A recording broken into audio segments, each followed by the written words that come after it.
Transporter TV'den hepinize mutlu günler. Ben Adem, her zaman olduğu gibi yeni ve dop dolu bir videoyla sizlerin karşısındayım arkadaşlar. Bugünkü konumuz 2.5 TDI motor ve de ona eşlik eden 2.4 dizel motor. Aslında şöyle 2.5 TDI motor 2.4 dizel motordan türeme ve zaten piyasadaki ustalara sorduğunuz zaman ya da parçacılara sorduğunuz zaman size hemen şunu söylerler. Ya aslında aynı motor, krank kasnağı aynı, birçok parçası aynı diye bunu söyleyebilirler ama aralarında elbette farklar var. Tabii ki bu videoda bunun biraz geçmişinden ve de aralarındaki farklardan bahsedeceğim. Bilindiği üzere arkadaşlar 1991 yılına kadar T3 kasalar üretildi. O düz burun transporterlar. Onlarda da 1.6 dizel motorlar, 1.9 dizel motorlar, 1.6 turbo dizel motorlar ya da 2.1 enjeksiyonlu motorlar, benzinli enjeksiyonlu motorlar kullanılıyordu. Eğer yanlışım varsa yorumlarda düzeltebilirsiniz.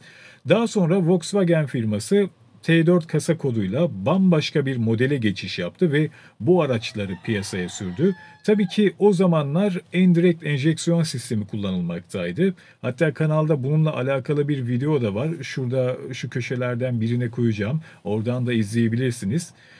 Ve de o yıllarda en çok kullanılan motorlar 1.9 dizel, 1.9 turbo dizel ve de 2.4 dizel motor kullanıldı. 1.9 turbo dizelden sonra az da olsa yine 2.0 benzinli motorlar, 2.5 benzinli motorlar, 2.8 V6 VR6 motorlar kullanılıyordu, benzinli motorlar, ama o yıllarda, o dönemde 90'lı yılların başında en çok kullanılan motorlar 1.9 ve 2.4 dizel motorlardı ama en popüler olan motorlar da 2.4 dizel motordu. O yıllarda arkadaşlar AAB kodlu motorlar üretildi. Birinci nesil AAB'lerde 78 beygir güç ve de 164 Nm torka sahipti. Aynı zamanda ikinci nesillerde de bu aynı tork aralığındaydı, beygir aralığındaydı.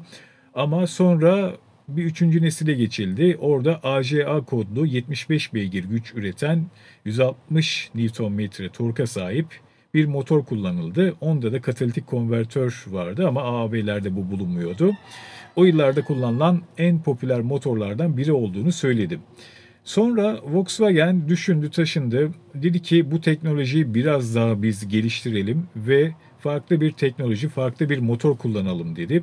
Bunu da nasıl yapalım diye düşünürken 2.4 dizel motoru geliştirerek 2.5 TDI motoru geliştirdi arkadaşlar.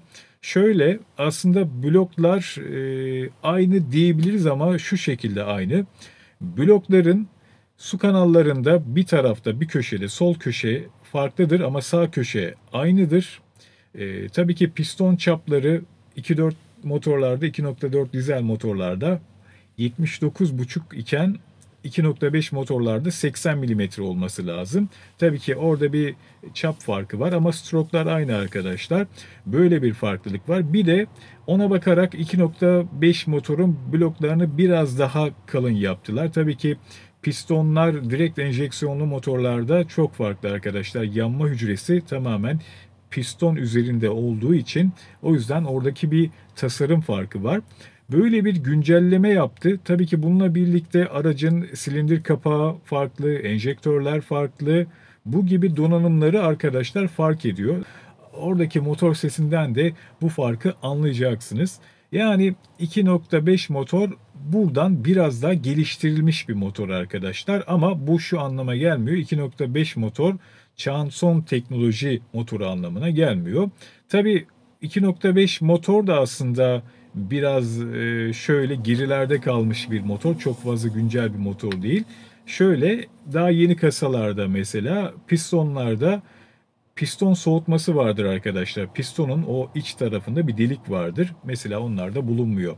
Ya da crafter'larda, crafter voltlarda bloklar biraz daha sağlamdır. Kranklar biraz daha sağlamdır. Yani bu motorlar zamanla geliştiriliyor ve geliştirilmekte idi.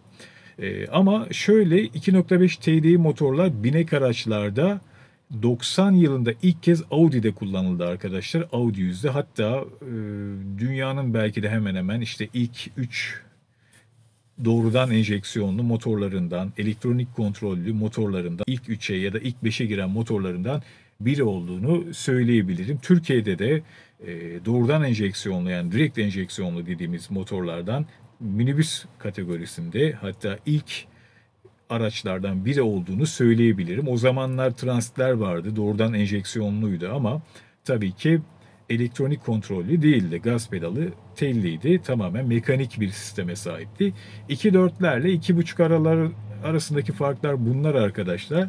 Tabii ki araçta beygir gücü farkı da var. Şöyle, 102 beygir gücünde 250 Nm torka sahip. Bunların yine AHY, AXG kodlu motorları vardı. Türkiye'ye bunlar gelmedi ama gümrükten alınma araçlar var.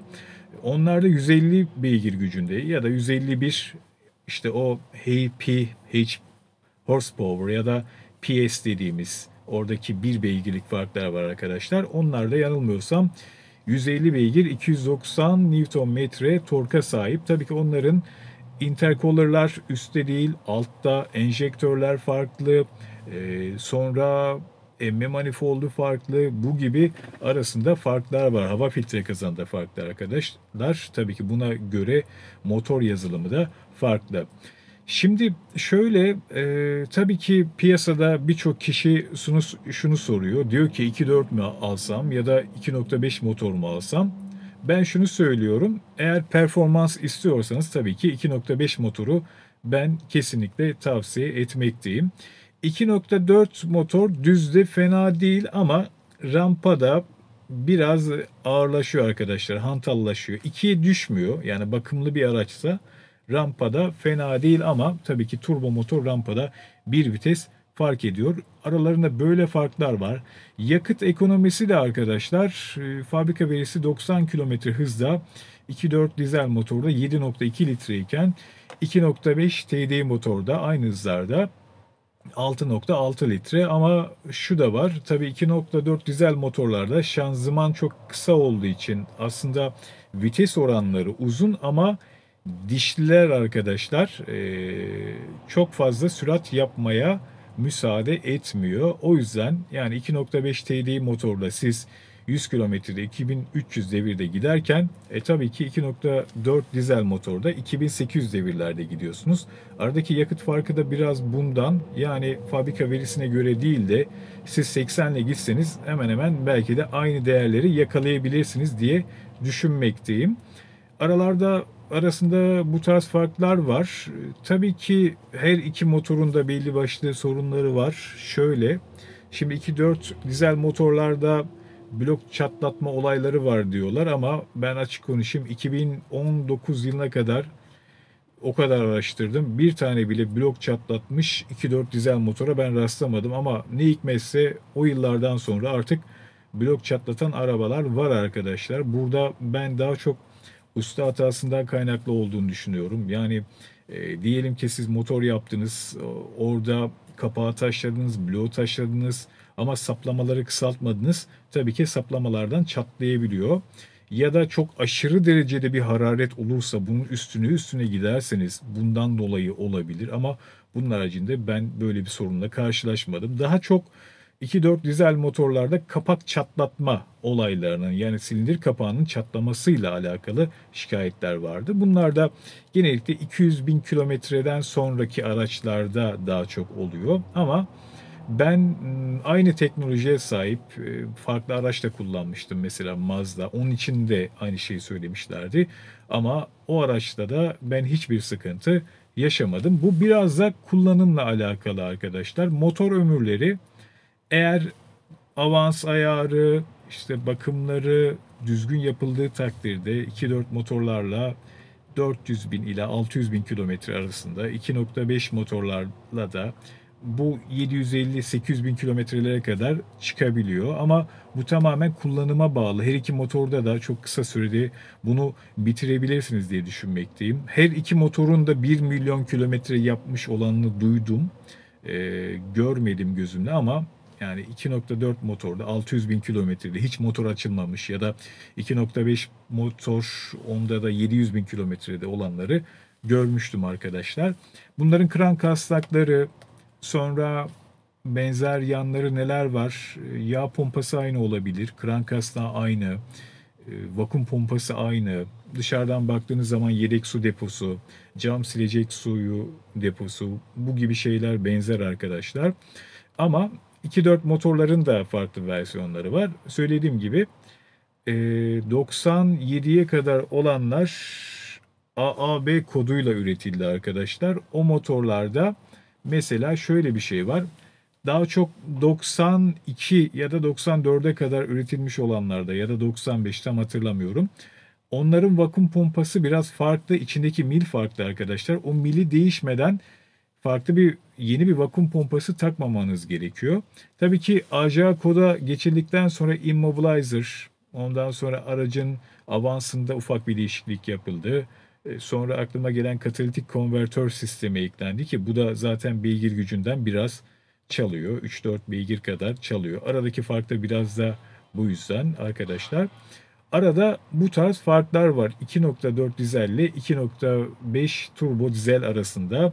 2.5 turbo dizellerde halk dilinde kalem enjektör denilen enjektörler var. Onlar 4 noktadan püskürtme yaparken 2.4 dizel motorlar tek noktadan püskürtme yapıyor. 2.5 motorun da sıkıntıları var. O da şöyle, zaten araç çok eskidiği için araçlar elektrik tesisatından sıkıntılar çok veriyor. Ve o tarz sıkıntılar verdiği zaman araçta arızalar da oluşuyor. İşte farklı yerden çekiş düşüklüğü yaşanıyor arabadan. Bunları bulmak, tespit etmek biraz zor oluyor. Eskiden, çok eskiden kurum temizliği yapılıyordu ama şimdi mazot kalitesi arttığı için arkadaşlar böyle bir olay daha yaşanmıyor. Ve de aklıma gelen N75 valfi arızalanabiliyor. Valve hortumlarında çatlaklıklar meydana gelebiliyor ya da farklı neler olabiliyor. Akış metre arızalanabiliyor ama 2.5 motorda yarı elektronik bir motor arkadaşlar. Yani tam elektronik bir motor değil. Tek sadece bir enjektör kablolu arkadaşlar. Diğer enjektörlerde herhangi bir kablo yok. Tabii ki araca arıza tespit cihazıyla bağlanıp enjektör değerlerini, avans değerini vesaire bu gibi şeyleri görebiliyorsunuz ve de aynı zamanda araçtaki arızaları yine bilgisayar yoluyla tespit edebiliyorsunuz. 2.4 dizel motor düz bir motor. Bu motorda şöyle yağını suyuna dikkat edeceksiniz. Avansını güzel yapacaksınız. Sadece vites şanzıman arkadaşlar çok böyle fazla sürat yapmaz. Yani mesela 2.5'la ikinci viteste 70 yapar, 2.4'te 60 yapar. 2.5'ta 3'te 110 yapar. Yani 2.4'te arabasına göre 95 ila 98 kilometre arasında bir hız yapar. Dördüncü vites 2.4'te 130 yapar. 2.5'ta 140-145 yapar. Beşinci viteste 2.4'te düzde 150-160 arasında yapar ama 2.5'ta 180'e kadar çıkar. 190'a kadar çıkabilir bazı araçlarda. Böyle farklılıklar var ama eğer şunu derseniz ki ben temiz bir 2.4 alacağım. Beşinci vites dişlisini değişirsiniz. Uzun yollarda 2.5 gibi o konforu yaşayabilirsiniz. Ee, Yani böyle çok fazla elektronikle uğraşmak istemiyorum. Beni o anlamda yolda bırakmasın. Yani bir kablo arızası verip de beni yolda bırakmasın vesaire derseniz 2.4 tercih edebilirsiniz. Ama şu da var. Fiyatlara dikkat edin arkadaşlar. Yani ucuz araç iyi anlamına gelmiyor. Bazı yerlerde maalesef bunun dolandırıcılığını yapanlar var bazı şehirlerde. Ona çok fazla girmek istemiyorum. Yani motora katkı koyuyor. Siz alıyorsunuz, bakıyorsunuz motor çok güzel ama yağ bakımından sonra sağından solundan motor üflemeye başlıyor. Bu gibi aralarında farklar var arkadaşlar. Yani size anlatmak istedim. Tabii ki bunun 88 beygir olanı var bir de 2.5'un. Intercooler'ı yok. Onların enjektörler farklı. Stanley diye bir enjektör var. Yani marka olarak farklı. Ama şanzıman da farklı. Şanzımanlar 2.4 gibi. Yani birbirine uyumlu ama dişli grupları farklı.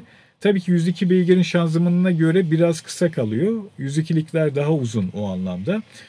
Böyle farkları var arkadaşlar. Söylediğim gibi eğer güç ve konfor isterseniz 2.5 TDI motor tavsiye ederim ama böyle bakım maliyetleri az olan bir araç isterseniz 2.4 dizel seçebilirsiniz. 2.5 TDI motorun o rölantideki motor sesi çok tatlıdır. 2.4 dizellerinki de kendi sınıfındaki araçlara göre çok tatlıdır ama aralarında böyle farklılıklar var. Şehir içi yakıt tüketimleri aynı diyebilirim arkadaşlar. Bunu sizlere anlatmak istedim. Umarım yararlı bir video olmuştur. Arkadaşlar bu videoları paylaşın, gruplarda paylaşın, sosyal medyada paylaşın, WhatsApp'ta paylaşın. Birçok insan, en azından bu araçlara sahip olmak isteyenler ya da bu araçların dilinden anlamak isteyen arkadaşlarımıza bir rehber olabilir diye düşünmekteyim. Kanalımıza abone olup bizleri destekleyebilirsiniz. Bir başka videoda görüşmek üzere. Hoşça kalın.